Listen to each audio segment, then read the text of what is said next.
Starting this thing 1 minute early, 1 minute early because I did join a draft and it filled, and I have the 12 spot, and I hate everything because the 112 is terrible. Let's do this.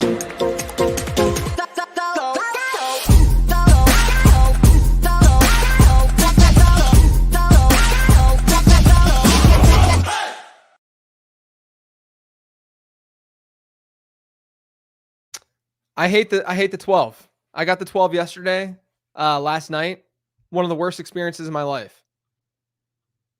I have not gotten. I'm either at the front part of the draft, which is good. I usually am getting like top 5, top 6 picks, which is great.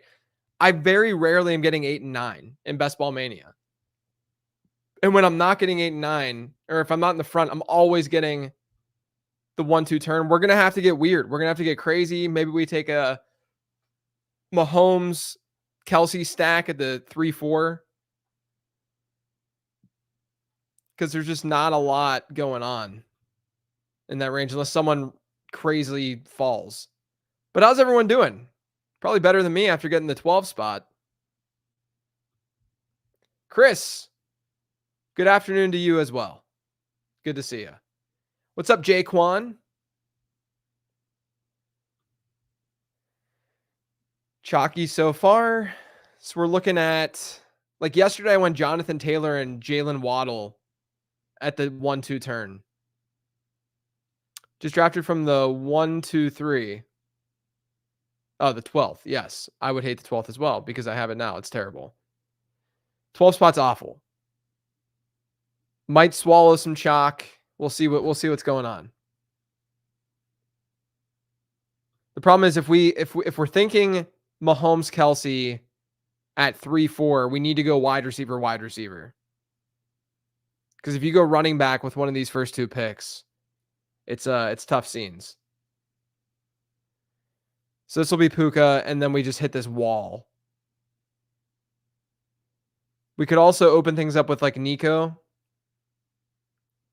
But if we have this plan of going potentially Kelsey Mahomes, I'm not going to want to get Stroud. Oh, it goes Marvin Harrison, so we can get Puka. That's nice. All right, maybe we'll abort the no, let's keep going. We'll keep going Kelsey Mahomes. Who do you guys want me to go? What other wide receiver do you want me to go here? I'll let the clock tick. I'll just take Puka first. And then do you guys want Drake London, Debo? Should we get weird and go Jalen Waddle? What do you guys want? I'll let you folks decide. No one said anything yet, though. Someone said Nico. All right, we can go Nico. All right, we got 2 Nicos. We'll go Nico. All right, so we got Puka and Nico at the 1-2 turn. I'm cool with that. Someone said Puka Cup. I'm seeing that more and more frequently. Could have done that.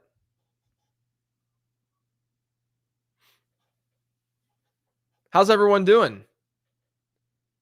Great Best Ball Bro podcast this week. Thank you. That was a lot of fun. Jacob's a great guy. Super sharp. It was one of those shows where, sometimes with podcasts, you have questions and you just kind of go through the questions and you do like the Q&A type thing.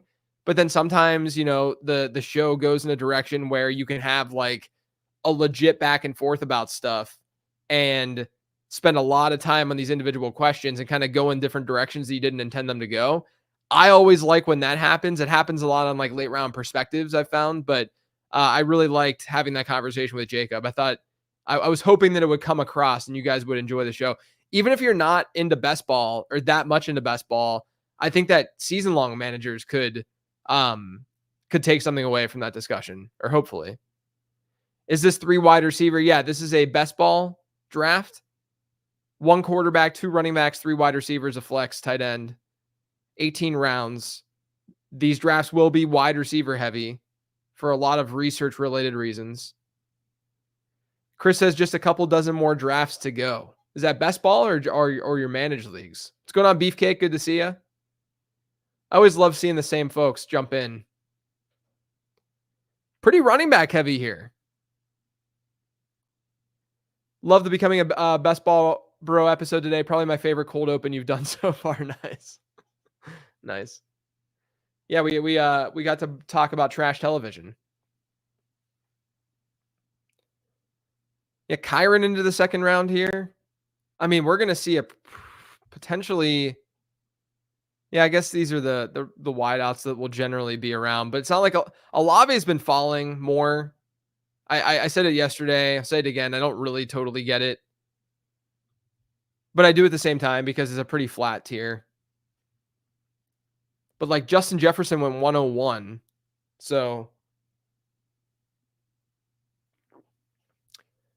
Question: who is the one best ball bro or fantasy analyst or expert that you want to get for the podcast and haven't or won't come on? There really hasn't been any. Everyone's been really welcoming and cool, and the people that I've talked to end up coming on the show. If there's recommendation, I mean, obviously we're done with guests, but if it continues in next season, I'll you guys can feel free to recommend folks. Had my dynasty rookie draft Sunday. That league has been going since 1998. Man, some of the people listening to this weren't even born then. Get your guy season, yeah. I mean, Logan Boy is getting his guys, getting his boys. Logan's like, I'm not going to get Josh Allen in the fourth. I'm just going to get him here. That's what I was hoping to hear. Such a great community of experts. Yeah, I mean, people are cool, man. I love getting to know people in the space and talking with them on podcasts and doing all that.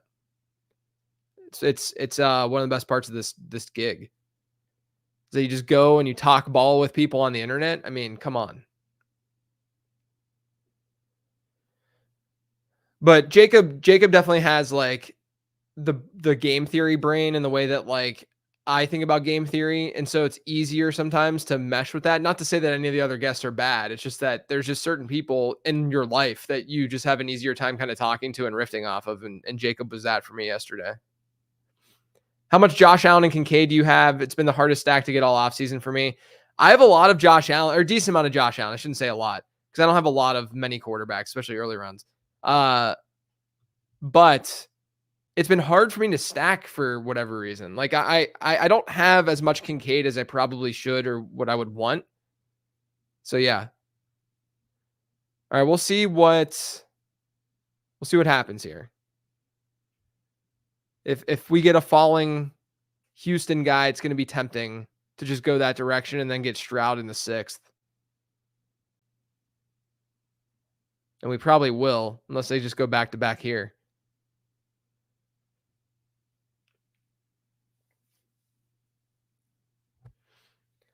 I wonder what the average age of viewers in here is, if it's a younger or older audience. I would assume probably most of you are around my age, is my guess. I'm 36. Been listening to all the best ball podcasts and watching these lives, creating an account and found it's not allowed in my state. That sucks. Yes, talk to your representatives, man. Yeah, 27, 28, 31, 50. All in that range, 37, 37. I kind of assume that to be the case. Okay. Oh man, I was hoping this wouldn't happen. Kind of. But you know what we're going to do? We're going to stack this game, this Houston game. We're going to pivot from the Chiefs stack, and we're going to go Houston with Nico and Tank, and then we'll get Zay Flowers as a bringback for week 17. I drive to Mississippi to get my drafts in. That's what I'm talking about, baby.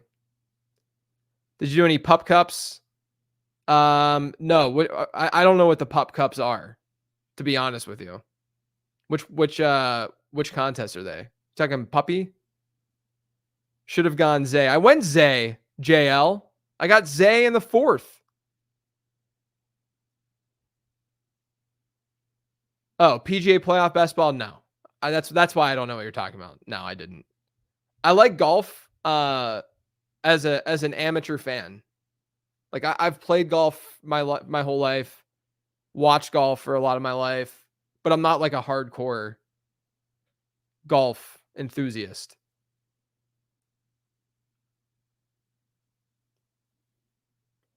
28 here. Also, have you thought about trying Harrison and Neighbors with a back half pick? It seems like that might end up being a fairly unique / fun turn. Speaking of getting your guys anywhere, I don't know if they're like my guys in best ball per se, the rookies, right? Like I think Marvin Harrison Jr. is priced around where he should be priced just because of the teardrop. I think Neighbors is now priced where he probably should be priced.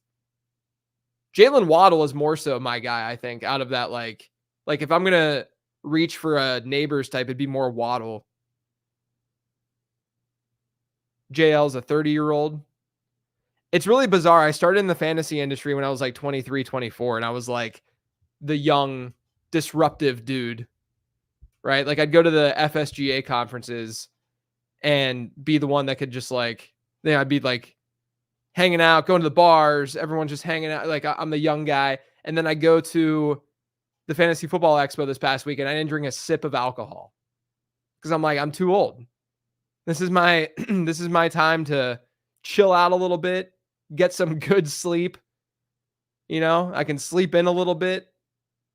Times change when you hit your mid 30s, bro. When you got kids, things change. Priorities shift. 43 here. Love the laid back content. Thanks. I do like doing this kind of stuff because the late round podcast can be so intense sometimes. It's like boom, boom, boom, boom. Get your information. And you guys then know that I'm not really like that IRL. Gibbs Debo. Yeah, that's a decent click at the 1-2 turn to get that correlation. I tore my ACL last Thursday. You feel old AF now. Yeah, that is an old AF thing to have happen. Were you playing something? Were you playing basketball or something? I feel like basketball is usually the ACL in your adult life. That's the sport. You don't go on a vacation and drink a gluten, dairy, soy smoothie. Look, I still drink alcohol, not very frequently. I've gotten down to maybe 4 or 5 nights a year do I drink. And that's not to say I'm better than people. That's just to say I don't like what I feel like anymore whenever I drink. I did enough of it in my 20s anyway.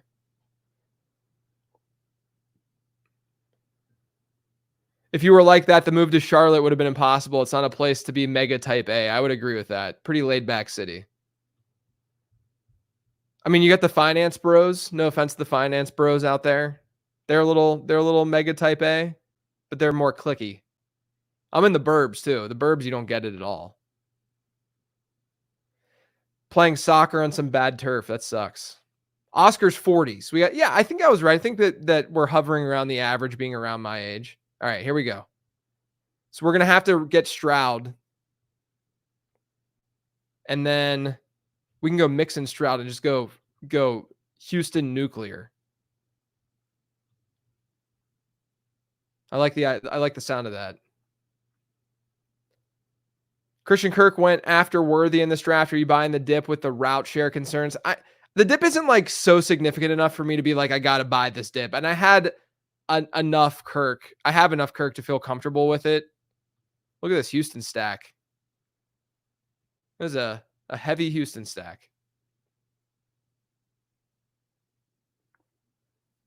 But yeah, I don't feel the need to really reach for a guy like Christian Kirk. I have a ton of Brian Thomas. Brian Thomas is my highest exposed wide receiver in Best Ball Mania. I grew up in a tiny town near Winston-Salem, used to live on South Tryon as an adult. Nice. Nice to see some North Carolinians in here. I've been in it's wild. I've been in Charlotte for 10 years now. It's crazy. I feel like I just moved here. I was in Cincinnati for 3 to 4, and then we moved to Charlotte, and now we're just going to be in Charlotte. Drinking heavily hurts much more after 30. Yeah, it does. This past weekend on Friday, I did some drinking because a buddy came into town and his wife, and we were hanging out. It hits different, man. It hits different. You don't like to like waste that next day. Maybe it's as you get older, you just like care a little bit more about time. And you just don't want to like be unproductive and obnoxious and worthless that next day. That's part of it for me, for sure. I just don't like feeling that way. I get it though. Like some people can't, they want the social lubricant a little bit. I just don't really need it to be an extrovert. I'm curious with the age range in here, when did people start listening to or following JJ's stuff? That's a good question, Beefcake. I'd love to hear what people say about that. Exactly. You don't want to be useless for a day or two. Exactly. Hangovers start to last 2 days. Exactly. You just don't get back to normal. And you're like, was it worth it? Was this worth it? Beefcake started listening to Living the Stream in 2015. Woo. Sorry you're listening to Living the Stream. So you already see this side of me on Living the Stream. People who only listen to Late Round Podcast are like, think that I'm like a robot. I guess with perspectives, it's been a little eye-opening for them maybe. But I've got a lot of people that come up to me, whether it be at the expo or at times even in public, and they're like, oh, I thought that you were this type of person because of the way you edit and do the Late Round Podcast. And I'm like, yeah, not really at all. Oh, Chris found me from Football Guys. That's cool. I love Football Guys. There is no better entrepreneur / business owner out there than Joe Bryant as a human. Oh, Chris Harris. Cool. I'm actually going on Chris's show on Monday.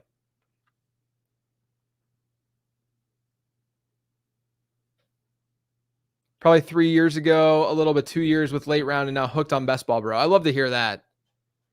Love to hear that. All right, so we're sitting okay. I mean, at least team construction wise, it's not like the greatest value team in the world. But we got this Houston mega stack, and then we have the week 17 bring back with Zay, which you can't always get something like this even in the 12 spot. JL says 2017, 2018. You and Denny were my first non-ESPN podcast. Wow. That's crazy.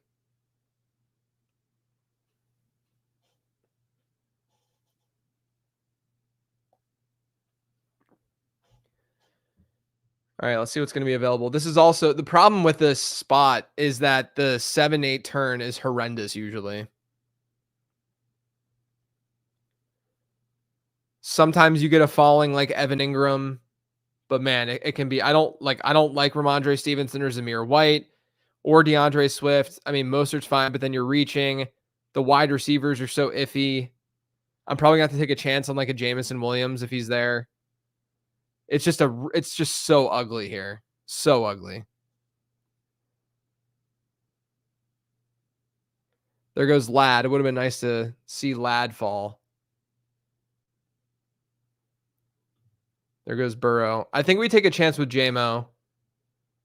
And then Mostert. I like Mostert straight up more than these other running backs. And Jalen Warren being banged up is a little bit scary. So I'm probably going to go these two.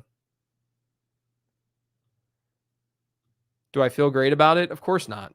The 12 spot sucks. It's terrible. I feel like people are cold on Ladd now. Yeah, he's been falling a little bit.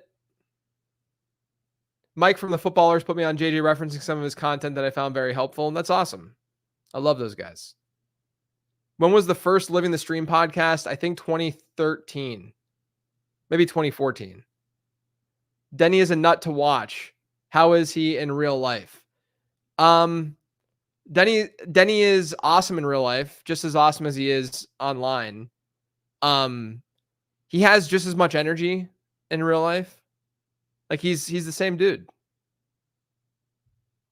Most people that you meet in the industry, I don't remember anyone like not being what I expected when I met them.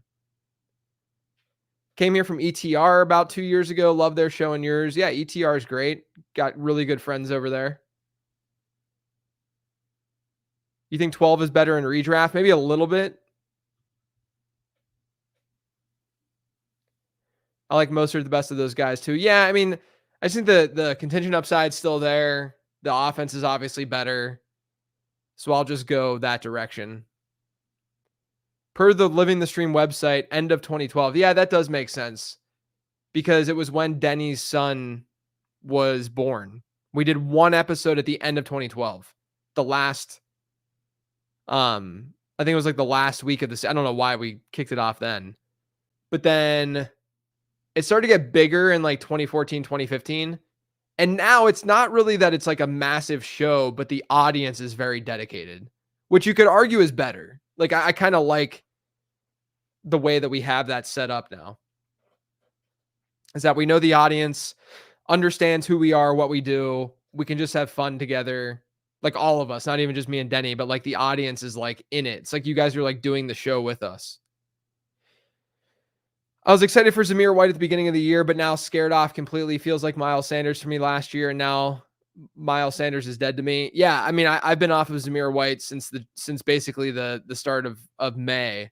I thought that he was an interesting dynasty buy before the NFL draft because there was sort of this assumption being baked in the market that they were going to draft a running back, and then they obviously only got Dylan Laube. So I was okay with that. But I just don't think he's a special back. And I don't think that there's going to be a pass catching ceiling for him. The offense projects to be pretty poor. Just a lot of things to not like about White, unfortunately. Are you guys doing it on YouTube again? Yeah. So Living the Stream will be on this YouTube channel, the Late Round Fantasy Football YouTube channel. So we'll live stream that every week. We have the Living the Stream Patreon where you can get the streaming picks and stuff. And then Denny answers start sit questions on there. Obviously, I have my Patreon, which is my business and the thing I care about the most, naturally. But we do have the Living the Stream stuff if you're only like a Living the Stream listener and fan. Yeah, Ramondre, Zamir, and Swift, they're all avoids for me this year. It's really hard for me to get behind them.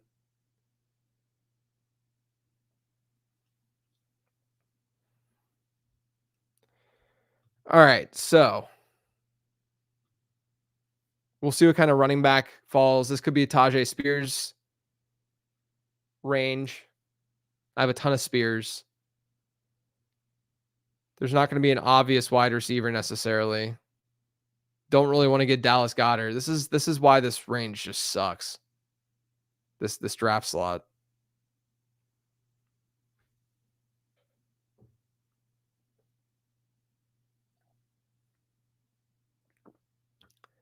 Chris Harris podcast 2015.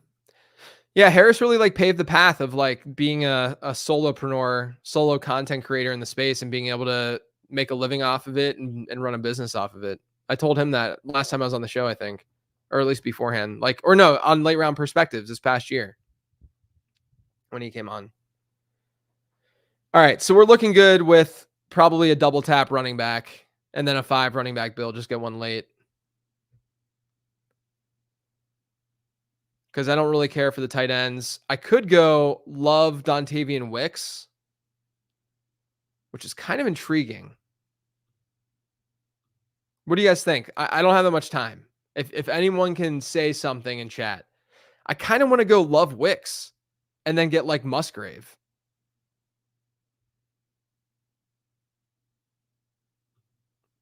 We're going to go Tony Pollard. You guys said do it, and then I chickened out. I'm going to play it safe. We're going to go Zach Moss with this next one. I chickened out. I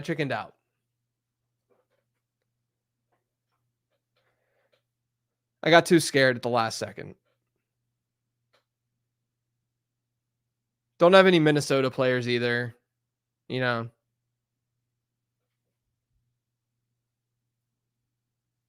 A nice and old running back room. Just dropped a point from your final score for that move. Yeah, this is, I mean, look, it's the 12 spot. This is going to be a 6 or 7 out of 10 team. What would be your main advice for someone starting out fantasy content? My friend and I are also diehard hockey fantasy fans where there's a lot of lacking content. I would say that you need to find an area within the content space that just needs filled, right? And try to be different, but don't be different. Be different with like a passion. Don't just be different to be different, you know, and find that niche and then you can build off of that niche. Don't go high level. Like so many people, I've read probably 1,000 writing samples whenever I was editor in chief at Number Fire and FanDuel, and people would submit their samples all the time. The number one thing is people try to get way too broad. At first, they're like, here's my top sleepers, here's my rankings, here's my, just stuff that's really generic you can find anywhere. No one knows who you are at that point, right? Like whenever I first started, no one knew who I was at all until, you just slowly build your audience, or hopefully fast build your audience. But you do that through differentiated content that's more niche in nature. Reception perception really helped Matt Harmon. The late round quarterback really helped me. There's specific ways of doing this that, I would just try to not be general, because general can be found on any mainstream site. You got to find a way to stand out and be different. Love Wicks and Musgrave is probably my most popular staff, so you're best off avoiding it at all costs. I prefer Kraft at Price. What's your talent-based judgment on Green? I like Luke Musgrave a lot as a player. I like Kraft too. So, I think it's fine if you want to throw that dart. I just think that Musgrave is he looked really good in my model, and he passed the eye test last year. I just think he's good. Yeah, the Konami code with Rich Rebar. Rich also did the worksheets. Evan Silva with the matchups column. There's just stuff that you got to do, stuff that no one else is either willing to do or has done, right? There are other people in the space that do a lot different content than like me, right? I was talking to D-Bro, who took over, rest in peace, Mike Taglier's primer article on Fantasy Pros. And I was talking to D-Bro, and I'm like, I don't know how you do this. Like, I never knew how Tags did it. I don't know how D-Bro does it. It's so much content, so much work. But we're all good at certain things. Like, Kevin, you'll be good at certain things. I know what I can and can't do. I'm terrible at television. I'm not that great on radio. I'm better in podcast form. I'm better in live stream form. And you just kind of know, you just learn to know that. You got to be self-aware too. Other people are going to be better at grinding film than me. But I'm probably going to be a little bit better at analyzing some data than others and like dissecting the data, right? Like, self-awareness just goes a really long way in the world. How do you construct your models? Excel? Have you looked into AI? I haven't looked into AI or machine learning because I'm not advanced enough. A lot of my stuff is in Excel. A lot of it is linear regression based. Nothing fancy. But I do think that I've found the right metrics to help with the predictiveness that others might not have or have realized, even though I'm pretty transparent about, like, you can read my prospect guide and read everything that goes into my models. Catching up on the stream again, LOL. It's also around 2015 with LTS for me, like Beefcake. Okay. All right, here we go. We can go Goff because we have JMO. Just kidding. Goff got drafted. I could go Adonai Mitchell because I think that I need a little bit more in my portfolio. He'll probably get drafted now that I said it. I don't really want to go Dalton Schultz. I know that I have a Houston stack. I just don't think that Schultz is that good. But I might go in that direction. We just need some wideouts. We need tight end though. Fryermuth is on the table. I just don't have much correlation there. I want to get AD Mitchell because I want a little bit more exposure. He's playing in the slot, which is a surprise to me, but I think a lot of wide receivers can play in the slot, hypothetically. So we'll go this direction and then probably just get Fryermuth. I could also, yeah. Could end up being like a 3 quarterback build and 3. We'll go AD Mitchell and then we'll get Fryermuth.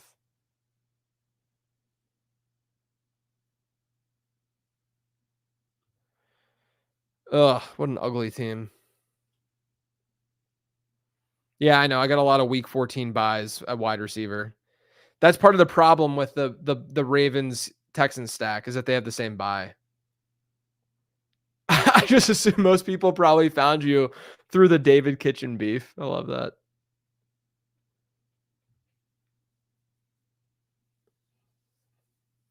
Pittsburgh plays Baltimore week 16. So we get Freiermuth with Zay Flowers. I remember they played Houston, was it Christmas Day, like 5 or 6 years ago? And I remember that because my wife was 8 weeks pregnant with our daughter, and we were in Pittsburgh because that's where I'm from. And we were spending Christmas with my wife's family. And we woke up on Christmas morning and we all had food poisoning, and I was actually hospitalized. Like we all had to go to the ER, but I couldn't get over it. They admitted me into a room, and then I had to sign a waiver to get out of the room because I felt better towards the end of the day, but they wanted to keep me overnight. So I had to like sign a waiver and stuff. Fortunately, obviously my daughter was okay. Um, but yeah, that was wild. We had bad queso at a Mexican place downtown Pittsburgh.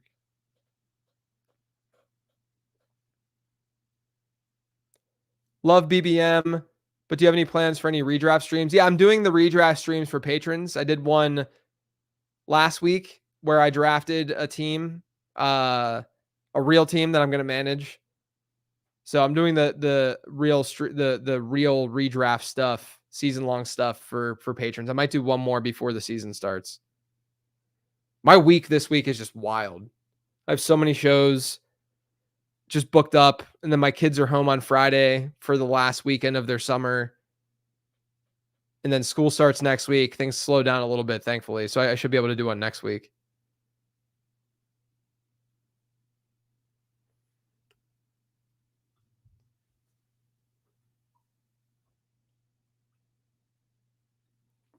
Like individually, I can look at this team and say, I don't mind Mixon. I don't mind Mostert. I don't mind Pollard. I don't mind Zach Moss, like over and over again.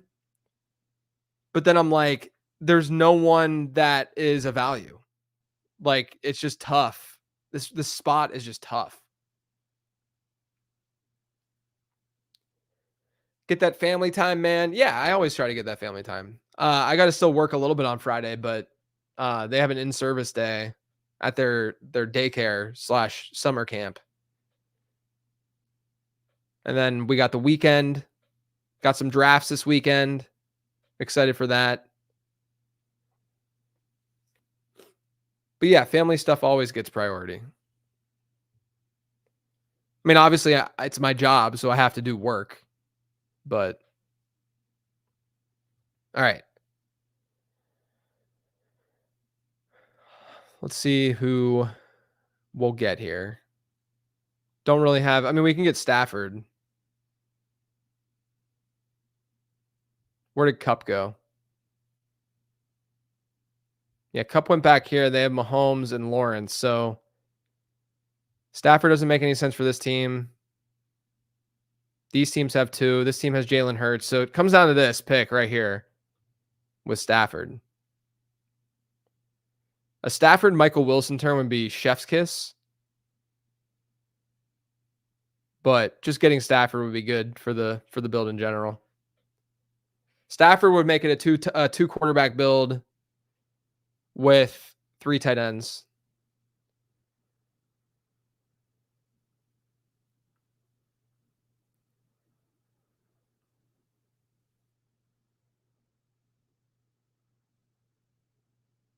Truth serum does not taste so good. What was that in reference to? Don't get me nostalgic about the JJ in my life. Yeah, man, B. Smith has been around for a while.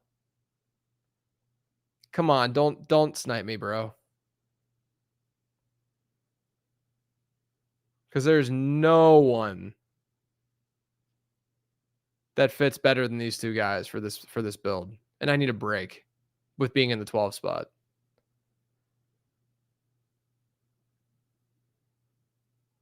Of course he takes Michael Wilson. We might do I don't want to reach for Dortch. No, we'll get Bateman maybe.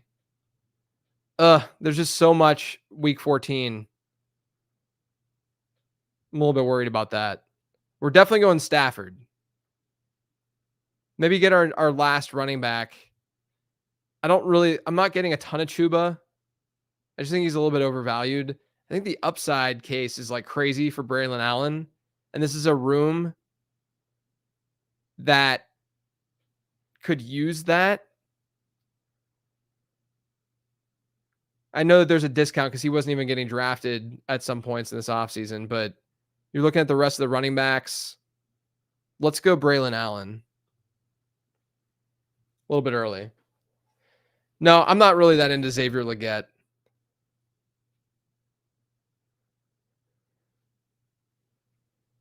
If you could choose one other fantasy analyst to be in your ear in the war room, who are you choosing? Probably Rich Rebar. Him and I chat about fantasy football all day long, every day. So I'd probably say Rich. I trust him. I trust his analysis. He'd be my dude.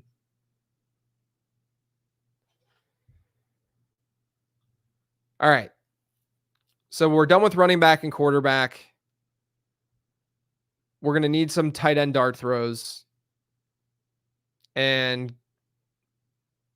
couple wide receivers with our final 4 picks rather.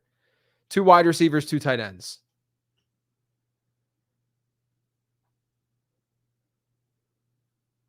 It sucks that Dortch goes so early now. I was getting him so much before. It's probably a Jordan Whittington team. Dortch would be perfect, though, for the next pick. Yeah, Colby Parkinson's a great fit. We'll throw Colby up here.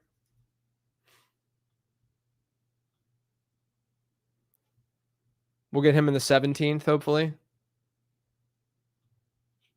Been in too many drafts where he's been sniped. Then we kind of just choose our own adventure with that other tight end pick. And then we get, Dortch would be great.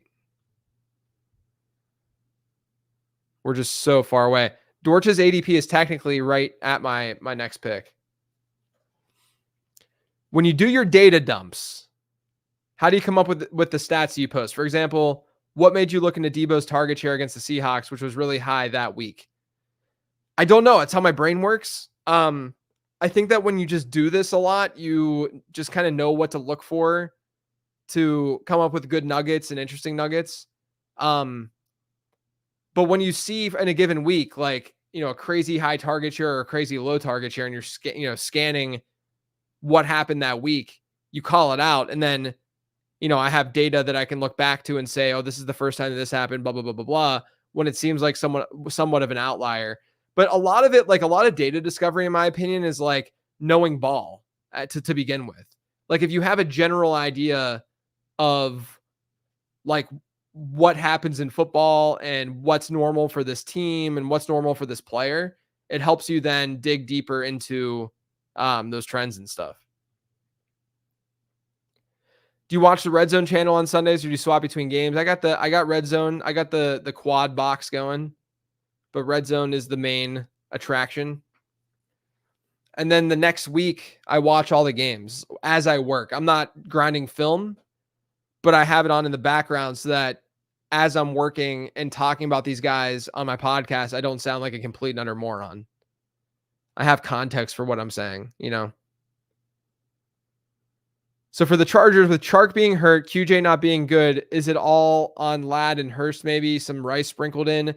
Yeah, I don't know if we're going to see even a guy necessarily like truly emerge. I don't think that that's necessarily has to be the case, especially in a Greg Roman offense. Do you watch football alone or with anyone else in the room? Depends. Sometimes I'm in my living room. Last year I did a lot more in my office, like right behind me here. I have my like a little chair and a TV. So it just depends on the day. I'm usually alone though, because I'm kind of like studying and analyzing what's going on so I can do my content and stuff. Some people think that's like not fun, but trust me, I still get a ton of enjoyment watching football. I like it more now.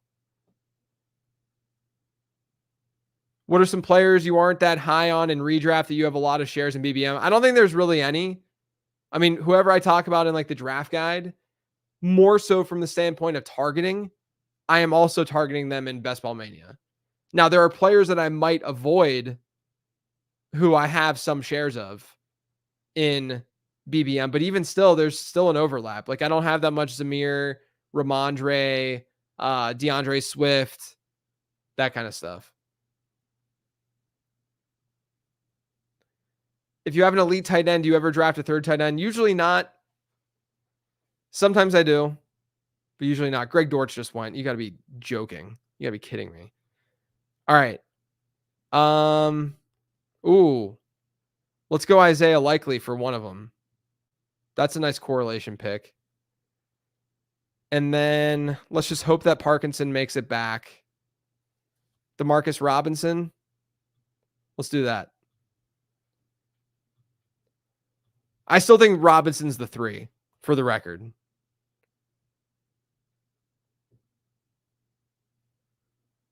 Yeah, Dave agrees getting Robinson. That guy better have had Kyler. Yeah, let's see if he had Kyler. Let's see if we can be upset about it. He did not have Kyler. He just took naked Dortch with 3 quarterbacks, with Rodgers, Goff, and Anthony Richardson. I'm not tilting.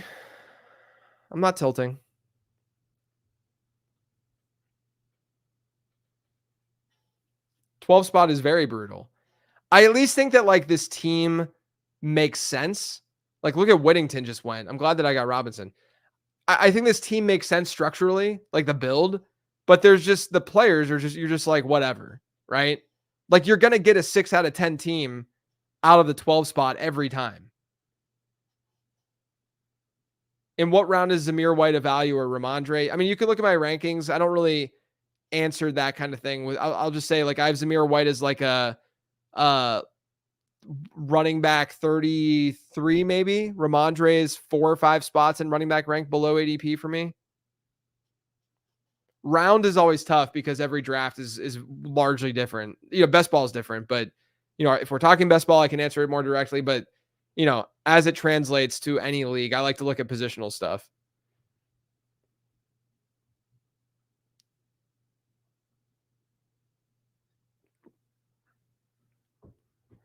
Someone's gonna snipe me with Colby Parkinson. I know it.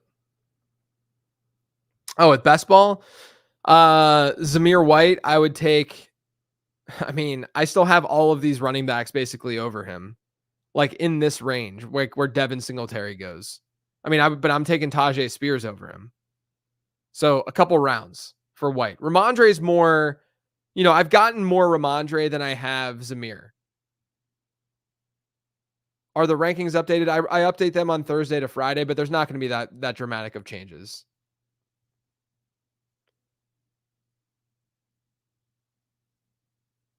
Also, guys, make sure that you're subscribed to the channel, that you like this video, and that you comment on the video.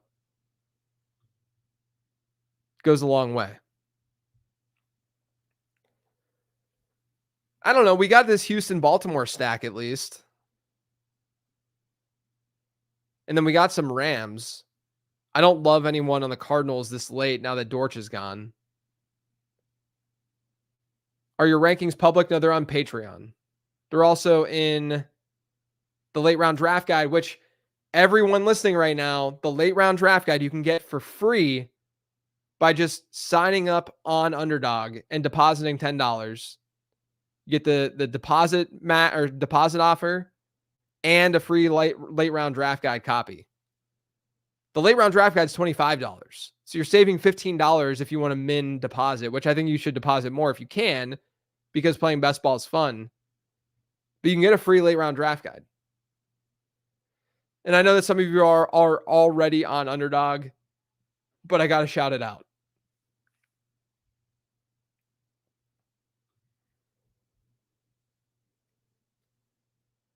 All right, so we're going to look at one tight end and one wide receiver to close this thing out.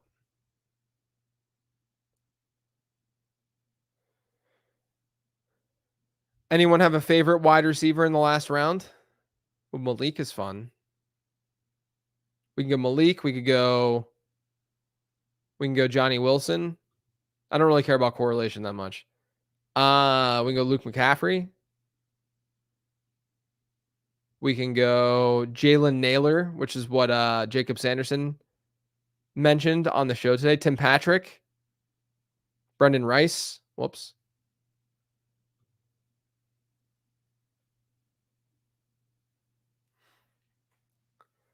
Coach Speak Index has a lot of Malik. I love Malik Washington as a player. I think he's fun.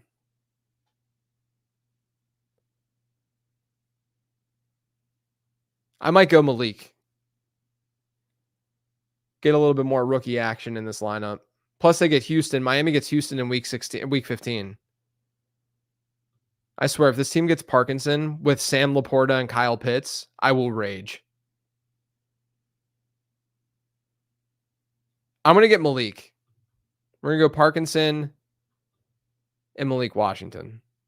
Okay. Here's the squad. CJ Stroud, Matthew Stafford. That's fine. That'll play. Joe Mixon, Raheem Mostert, Tony Pollard, Zach Moss, Braylon Allen. Not sexy. A lot of old guys. But we leveled it out with a young prospect in Braylon Allen. Puka Nacua, Nico Collins, Tank Dell, Zay Flowers, Jameson Williams, Adonai Mitchell, Demarcus Robinson, Malik Washington. Okay. Pretty okay. Pat Freiermuth, Isaiah Likely, Colby Parkinson. You know. Not bad. I'd give it a 6 or a 7. For the 12 spot, I think it's like an 8. Right? But then we bump it down because obviously the players aren't there. 7, you say 7? I'm okay with 7. Not sure how to say this. My older sister and brother are adopted, but props to you and your wife.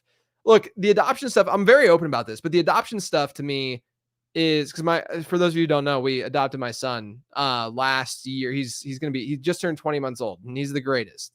But adoption stuff is, there's a selfish element to it too. You want to grow your family and you want to do it through those means in that way. And you have to look at it from that perspective. And a lot of people are like, oh, you're such great people. And I hope that we are good people and we love him more than anyone can imagine.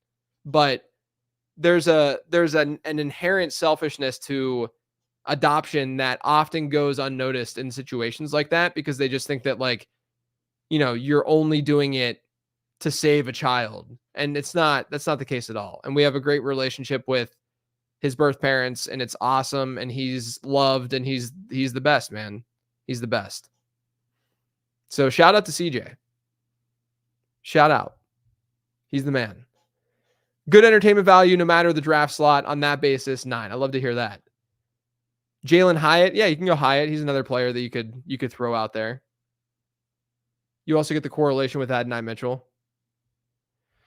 So yeah, not a terrible draft.